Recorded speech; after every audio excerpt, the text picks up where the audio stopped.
Pada kesempatan ini kita akan bahas tentang keajaiban istighfar.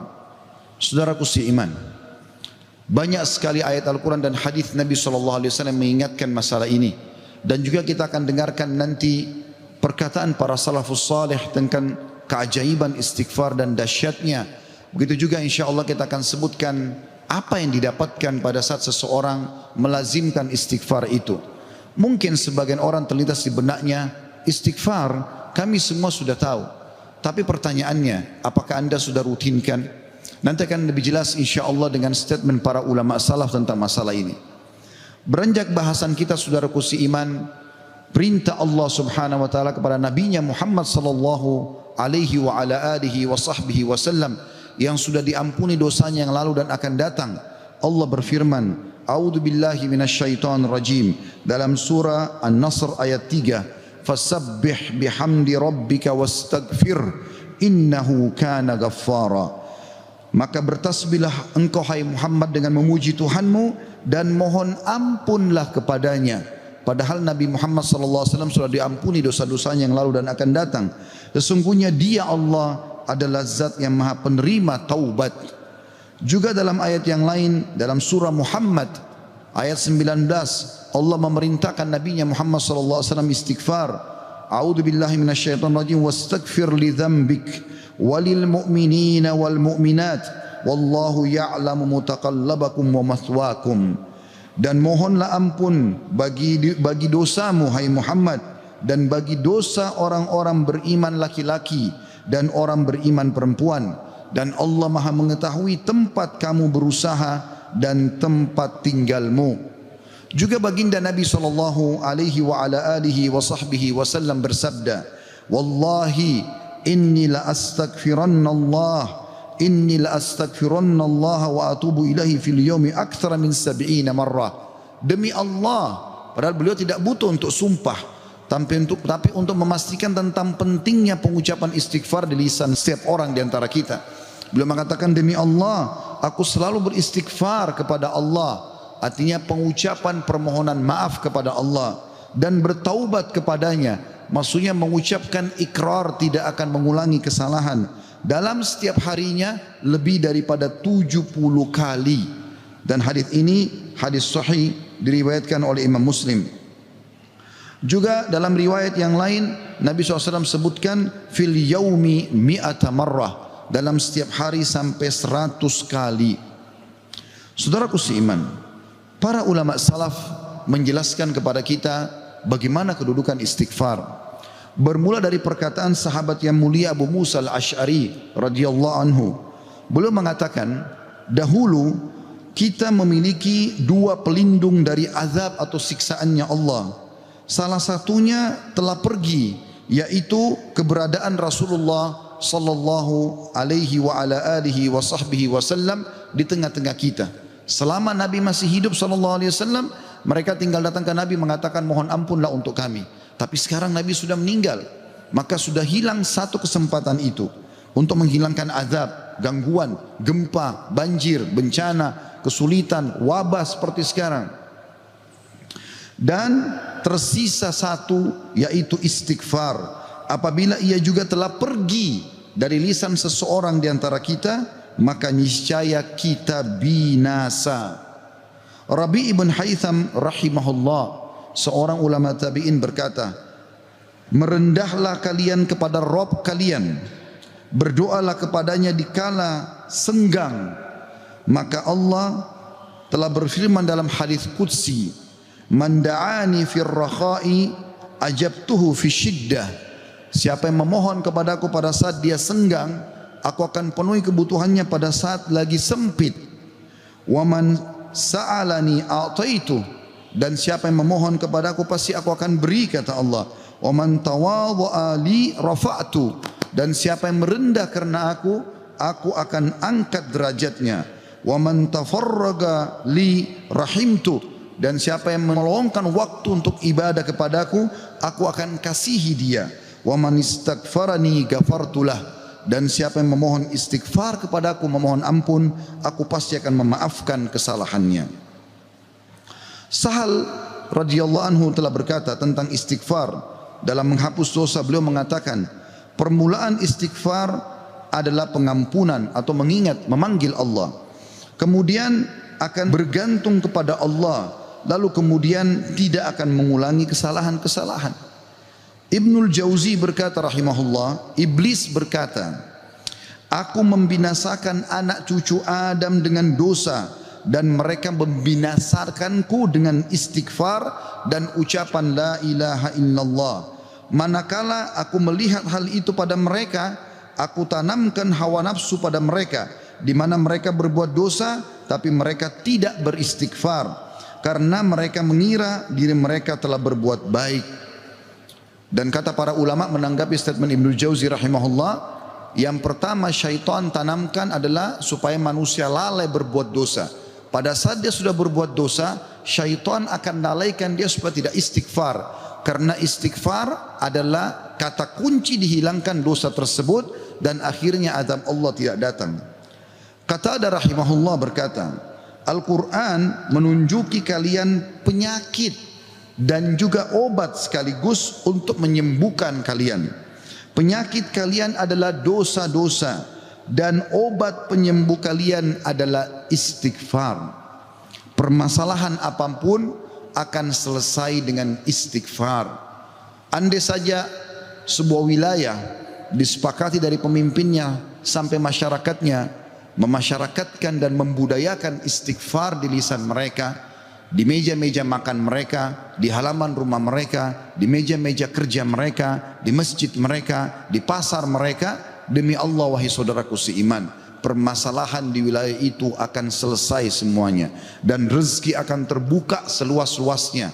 Anda akan dengarkan nanti kurang lebih 9 manfaat daripada istighfar itu sendiri.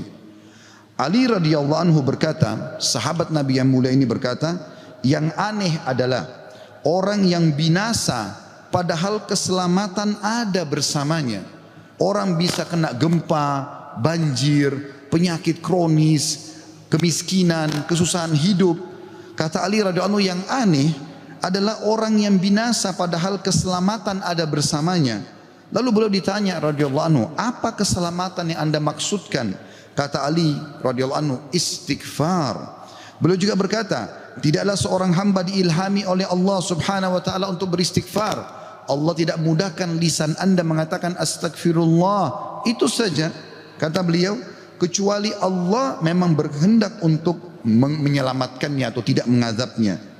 Seseorang soleh juga berkata, hamba berada di antara dosa dan nikmat, keduanya tidak akan menjadi baik kecuali mensyukuri nikmat dan istighfar dari dosa-dosa. Juga Luqman al-Hakim yang terkenal, Allah namakan surah Luqman atas namanya. Dia berkata kepada putranya, wahai anakku, Allah memiliki beberapa waktu tidak ditolak orang untuk meminta pada waktu itu, seperti antara azan dan iqamah, seperti sepertiga malam, saat hujan turun dan seterusnya. Maka perbanyak istighfar pada saat itu. Beliau bukan menyuruh anaknya minta hajat, tapi disuruh beristighfar. Karena dengan istighfar ternyata hajat-hajat kita walaupun kita tidak minta dipenuhi oleh Sang Pencipta Allah Subhanahu wa taala. Ibunda mulia Aisyah radhiyallahu anha, Ummul Mukminin, berkata, tuba, kegembiraan, kebahagiaan bagi siapapun yang mendapatkan istighfar, tertulis indah banyak di buku amalnya. Abu Al-Minhal juga berkata rahimahullah, tidaklah seorang hamba didampingi di dalam kuburnya oleh pendamping yang lebih dicintai daripada istighfar yang dia ucapkan semasa hidupnya. Al-Hasan Basri berkata rahimahullah, perbanyak istighfar di rumah-rumah kalian, di meja-meja makan kalian, di jalan-jalan kalian, di pasar-pasar kalian, di majlis-majlis kalian, karena kalian tidak tahu kapan ampunan akan turun. Seorang Badui berkata, siapa yang ingin menjadi tetangga kami di tanah kami, hendaklah memperbanyak istighfar, karena istighfar adalah awan tebal yang mengandung air atau hujan yang lebat, maksudnya rezeki.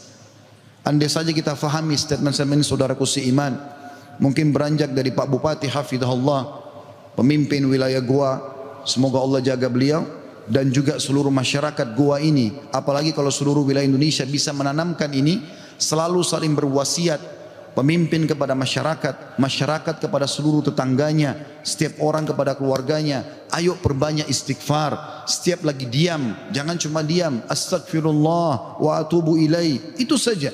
Berapa banyak orang, tadi saya dapat informasi masyarakat gua kurang lebih kalau tidak salah 800.000. Kalau 800.000 orang anggap yang muslimnya misalnya 700.000 saja, semua beristighfar satu orang satu kali saja, ada 700.000 istighfar naik ke langit.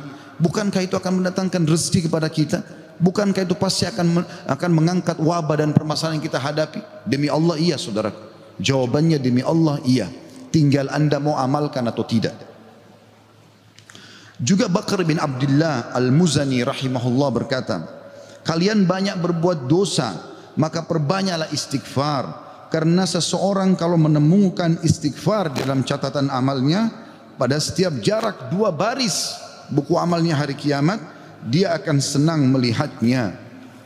Ibnu Taimiyah berkata, ini statement terakhir dalam perkataan salafus salih, saya akan masuk setelah itu keutamaan daripada istighfar itu sendiri sebagai penutup khutbah kita insyaallah.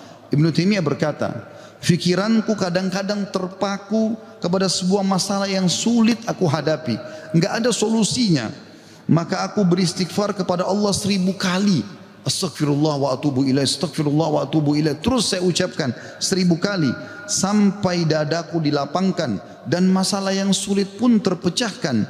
Aku kadang berada di pasar, masjid atau sekolah, tapi hal itu tidak menghalangiku dari zikir dan istighfar sampai aku meraih apa yang aku inginkan. Istighfar teman-teman sekalian. Baik, kira-kira orang yang bertanya, apa yang saya dapatkan kalau saya beristighfar? Yang pertama, akan dicatatkan pahala buat anda sendiri. Karena istighfar ucapan yang tidak butuh energi banyak, hanya lisan dan bibir kita yang tergerakkan, ya, suara sedikit saja, tidak ada energi yang besar. Itu adalah ibadah yang besar pahalanya. Allah subhanahu wa ta'ala memerintahkan kita dan memerintahkan juga Nabinya Muhammad sallallahu alaihi wasallam untuk beristighfar kepadanya. Allah berfirman di dalam surah Mu'min ayat 55, A'udzu billahi minasyaitonir rajim, fasbir inna wa'dallahi haqqun wastaghfir li dzambik wastaghfir li dzambika wasabbih bihamdi rabbika bil asyi wal ibkar. Maka bersabarlah kamu hai Muhammad dan pengikutmu dalam melalui kehidupan dunia dengan segala macam cobaannya. Toh ada kehidupan akhirat yang akan abadi dengan nikmat. Karena sungguhnya janji Allah itu benar, tidak ada kedustaan. Salat, puasa, zakat, bakti sama orang tua, bersedekah, zikir, doa, apa saja kerjakan, semua akan kau dapatkan hasilnya. Dan mohonlah ampunan untuk dosamu hai Muhammad, dan pengikutmu juga perintahkan mereka lakukan itu. Dan bertasbihlah seraya memuji Tuhanmu pada waktu pagi atau pada waktu petang dan juga pagi hari. Kemudian juga Allah mengatakan dalam surah Al-Muzammil ayat 20, a'udzubillahi minasyaitonir rajim, wastaghfirullah innallaha ghafurur rahim. Dan mohonlah selalu ampunan kepada Allah, istighfar. Sesungguhnya Allah Maha Pengampun lagi Maha Penyayang. Dan yang terakhir ayat Al-Qur'an adalah Al-Imran 133. Tentu ayat banyak sekali tapi saya singkatkan di sini karena khutbah Jumat. A'udzu billahi minasyaitonir rajim. Wasari'u ila magfiratin min rabbikum wa jannatin arduhas samawati wal ardu iddat lil muttaqin. Dan bersegeralah kamu kepada ampunan dari Tuhanmu dan kepada surga yang luasnya seluas langit dan bumi yang disediakan untuk orang-orang beriman. Yang kedua saudaraku seiman, istighfar sebab utama datangnya rezeki. Allah menyebutkan dalam Al-Quran, ya, apa yang diucapkan oleh lisan nabinya yang mulia Nuh alaihissalam dalam surah Nuh ayat 10 sampai ayat 12. A'udzu billahi minasyaitonir rajim. Faqultu astaghfiru rabbakum innahu kana ghaffara yursilis samaa 'alaikum midrara wa yumditkum bi amwalin wa banina wa yaj'al lakum jannatin wa yaj'al lakum anhara. Maka aku berkata kepada kaumku, ya Allah, kata Nabi Nuh, mohonlah ampun kepada Tuhan kalian. Sesungguhnya Dia Allah adalah Maha Pengampun. Niscaya dengan mohon ampun istighfar kalian itu, Dia Allah akan mengirimkan hujan kepadamu yang lebat dan memperbanyak harta juga anak-anakmu, dan mengadakan untukmu kebun-kebun, dan mengadakan di dalamnya sungai-sungai. Juga dalam surah Hud ayat 52, Allah Subhanahu wa taala berfirman, A'udzubillahi minasyaitonir rajim. Ya qaumi, Nabi Hud berkata alaihissalam, ya qaumi istaghfiru rabbakum thumma tubu ilaihi yursilis samaa 'alaikum midrara wa yazidkum quwwatan ila quwwatikum wa la tatawallaw mujrimin. Hai kaumku, kata Nabi Hud alaihissalam, banyaklah mohon ampunlah kepada Tuhan kalian dan bertobatlah kepadanya. Niscaya pasti dengan istighfar dan tobat kalian Dia menurunkan hujan yang sangat deras atasmu. Maksudnya subur. Hujan bukan mematikan tapi membawa berkah. Dan Dia akan menambahkan kekuatan kepada kekuatanmu. Fisikmu akan kuat, fikiranmu, jiwamu akan sehat. Dan janganlah kamu berpaling dengan berbuat dosa. Al-Qurtubi rahimahullah berkata tentang tafsir surah Hud ayat 52, di dalam ayat-ayat ini terdapat dalil bahwa istighfar digunakan untuk meminta rezeki dan hujan. Juga Ibnu Katsir berkata rahimahullah dalam tafsir beliau surah Hud ayat 25, jika kalian bertobat dan memohon ampunan kepada Allah serta kalian mentaatinya, niscaya Allah akan memperbanyak rezeki kalian, memberikan kalian minum dengan nikmat-nikmat langit, mengeluarkan untuk kalian nikmat-nikmat bumi, menumbuhkan untuk kalian tumbuh-tumbuhan, mengalirkan untuk kalian air, dan menjadikan untuk kalian kebun-kebun. Di dalamnya terdapat berbagai macam buah-buahan, dan Dia menyelingi di antara kebun-kebun tersebut sungai-sungai yang mengalir. Yang ketiga, saudaraku seiman, istighfar sebab masuk ke dalam surga. Sebagaimana kita sudah tahu bersama-sama, salah satu zikir pagi dan petang yang sangat dianjurkan adalah membaca Sayyidul Istighfar, tuannya istighfar, yaitu lafadznya sebagaimana dinukil dari Nabi SAW. Beliau mengatakan, Allahumma anta rabbi la ilaha illa anta khalaqtani wa ana abduka wa ana ala ahdika wa wa'dika mastata'tu a'udhu bika min syarri ma sana'tu abu'u laka bi ni'matika alayya wa abu'u bidzambi faghfirli fa innahu la yakfiru dhunuba illa ant. Yang artinya, ya Allah, sungguhnya Engkau adalah Rabbku, penciptaku. Tidak ada Tuhan yang berhak disembah kecuali Engkau. Engkaulah yang telah menciptakanku dan aku adalah hambamu. Aku senantiasa berada dalam perjanjian bersamamu. Maksudnya mentauhidkan Allah dan tidak bermaksiat. Dan aku yakin akan janjimu tentang pahala bagi orang-orang mukmin semampuku.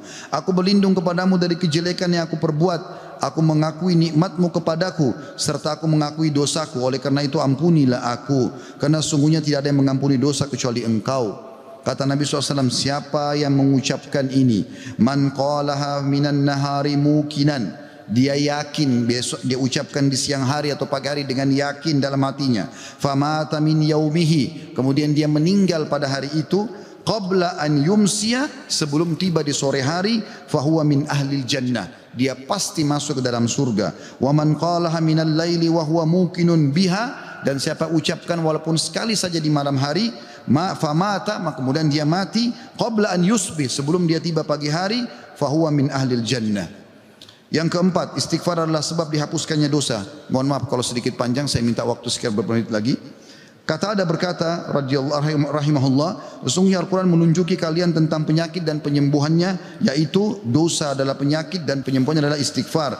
Allah berfirman, a'udzubillahi minasyaitonir rajim, dalam surah Al-Imran 135, walladzina idza fa'alu fahishatan aw zalamu anfusahum dzakarullaha fastaghfaru lidzunubihim wa may yaghfiru dzunuba illallah wa lam yusirru ala ma fa'alu hum ya'lamun.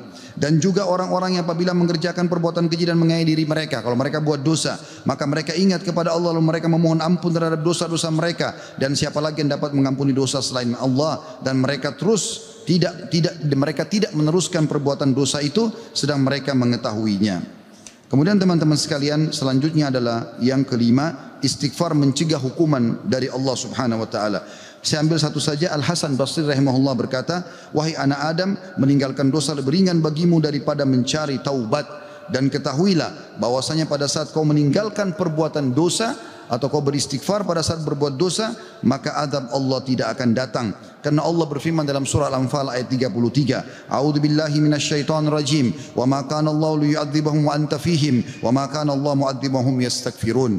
Dan Allah sekali-kali tidak akan mengadab mereka sedangkan kamu berada di tengah-tengah mereka, hai Muhammad, dan tidak pula Allah akan mengadab mereka sedang mereka selalu memohon ampun. Yang keenam, istighfar sebab diangkatnya derajat. Dalam sebuah hadis, ajarkan bab ini kepada anak anda. Dalam hadis riwayat Ahmad dengan sanad hasan, kata baginda Nabi SAW, Inna Allah Azza wa Jalla yarfa'ud darajati lil abdi salihi fil jannah, fayaqulu ya Rabbi anna li hadhihi, fayaqulu bistighfari waladika lak. Sesungguhnya Allah yang maha suci dan maha tinggi mengangkat derajat seseorang hamba saleh di surga sehingga dia bertanya, yang sudah mati diangkat derajatnya tinggi di surga. Hamba ini bingung, dia tidak pernah merasa berbuat amal yang bisa membawa dia ke derajat itu. Lalu dia bertanya, wahai Rabbku, dari mana nikmat ini hamba dapatkan? Maka kata Allah SWT, dari istighfar anakmu untukmu. Yang ketujuh, istighfar adalah sebab disucikan hati. Sebagaimana Nabi SAW bersabda, Innal mu'mina idha adzamba dzamban kanat nuqtatan sauda'u fi qalbihi. Kalau seorang mukmin berbuat dosa akan menjadi titik hitam dalam hatinya. Fa in taba wa naza' wastaghfara su'ika qalbuhu minha. Kalau dia bertaubat kemudian dia beristighfar kepada Allah, meninggalkan dosanya, maka akan diangkat noda hitam itu dalam hatinya. Fa in zadat hatta taglufa qalbu fadzalika ar-rana alladhi dzakarahu Allah fi kitabihi kalla barrana ala qulubihim ma kanu yaksibun. Dan kalau seandainya dia bertaubat dan meninggalkannya serta beristighfar, hatinya kembali bersih darinya, dan kalau dia tambah melakukan dosa, maka bertambah pula titik hitam itu sampai menutupi seluruh hatinya. Dan itulah makna kalimat ar-ran dalam firman Allah Subhanahu wa taala, sekali-kali apa yang selalu mereka usahakan itu menutupi hati mereka. Surah Al-Mutaffifin ayat 14. Dua poin yang terakhir teman-teman sekalian, yang ke-8 adalah istighfar sebab memperoleh anak dan keturunan. Dinukil dalam sebuah riwayat disebutkan oleh Abu Hanifah rahimahullah dalam musnadnya, bahwasanya seseorang datang mengeluh dari Jabir bin Abdullah radhiyallahu anhu. Seseorang mengeluh kepada Nabi SAW lalu berkata, ya Rasulullah, ya sesungguhnya aku, orang semua punya anak tapi aku sendiri yang tidak punya anak. Maka kata Nabi SAW, mana kau dari dua senjatamu, memperbanyak sedekah dan istighfar, maka dengannya kau akan diberikan rezeki. Kata Jabir bin Abdullah, orang itu pun mengamalkan, lalu saya menyaksikan orang itu dikaruniai 9 orang anak, semuanya laki-laki. Kesembilan dan terakhir adalah istighfar sebab menikmati kesehatan dan kekuatan. Sebagaimana dijelaskan dari dalam surah Hud ayat 52, dan sudah saya bacakan tadi ayatnya, saya tidak ulangi, tapi potongan ayatnya adalah yazidkum quwwatan ila quwwatikum. Istighfar menyebabkan bertambahnya kekuatan di atas kekuatan. Izinkan saya teman-teman sekalian menyampaikan sebuah kisah yang berhubungan dengan masalah ini, atau dua buah kisah ringkas. Ada seseorang di Irak dulu pernah berdagang, kemudian dia menemukan semua pedagang di pasar laku barangnya kecuali dia, dan dia orang miskin. Dia mengatakan, saya pun duduk di dekat barang saya sampai menjelang sore belum laku-laku. Maka tiba-tiba saya mengingat firman atau sabda Nabi SAW, man aksara istighfar, siapa yang memperbanyak istighfar, ja'alallahu lahu min kulli hammin faraja, Allah akan berikan kelapangan dari setiap kesedihannya, wa min kulli dikin makhraja, dan jalan keluar dari setiap masalahnya, dan juga razaqahu min haitsu la yahtasib, maka Allah akan berikan rezeki dari tempat tidak disangka-sangka. Maka dia bilang, saya pun beristighfar kepada Allah, dan terjadi satu keajaiban yang luar biasa. Ternyata datang kepadaku hampir seluruh pedagang pasar datang, dan mereka memperebutkan barang daganganku.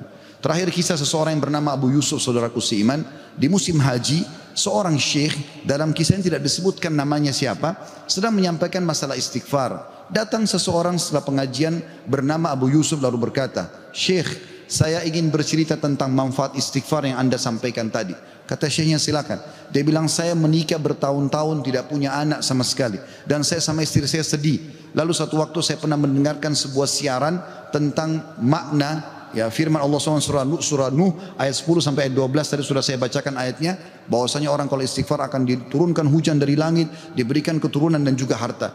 Lalu saya mengatakan kepada istri saya, wahai Ummu Yusuf, ayo kita istighfar. Sudah bertahun-tahun kita berusaha berobat sana sini tidak punya anak. Maka dia sama istrinya yang mengatakan, kami pun beristighfar tidak mengenal waktu, tidak mengenal tempat kecuali di WC. Kita tidak baca di WC, di tempat tidur, di ruang makan, di halaman selalu baca. Dan subhanallah kata dia Syekh, bulan itu Ummu Yusuf hamil dan lahirlah Yusuf. Begitu selesai hamil lagi masa nifas, saya bilang, Ummu Yusuf, kita sudah bertahun-tahun tidak punya anak, ayo kita istighfar kepada Allah untuk anak yang kedua. Kata dia, Anda tahu Syekh, selesai nifas Ummu Yusuf hamil dan kami dapat lagi anak kedua, dua-duanya laki-laki. Setelah anak kedua lahir di masa nifas, saya bilang lagi, wahai Ummu Yusuf, kita beristighfar kepada Allah untuk anak yang ketiga. Maka saya sama Ummu Yusuf beristighfar yang ketiga, dan ternyata selesai masa nifas hamil dan juga melahirkan di tahun ketiga anak laki-laki yang ketiga. Kata syekhnya, semoga Allah berkahi. Itu betul-betul firman Allah. Allah mengatakan Allah tidak akan pungkiri janjinya. Dia mengatakan belum selesai kisah saya Syekh. Setelah itu Ummu Yusuf berkata, wahai Abu Yusuf, kita berhenti dulu istighfar untuk mohon anak, istighfar untuk yang lainnya, tapi permohonan anak berhenti dulu sampai anak-anak besar. Kami sepakat 2-3 tahun kemudian saya mengatakan, Ummu Yusuf, sekarang saatnya kita minta agar Allah berikan kita anak perempuan yang cantik dan salihah. Maka kami pun beristighfar dan ternyata Ummu Yusuf hamil, dan sekarang saya di musim haji, wahai Syekh, sedang datang bersama Ummu Yusuf yang baru saja melahirkan bersama dengan bayinya, bayi perempuan. Aqulu qauli hadza, saya sudah mengucapkan perkataan saya ini, wa astaghfirullah li wa lakum, dan saya beristighfar kepada Allah, mengajak jamaah istighfar kepada Allah, fastaghfiruhu innahu huwal ghafurur rahim. Beristighfarlah sungguh Dia Maha Pengampun dan juga Maha Pengasih.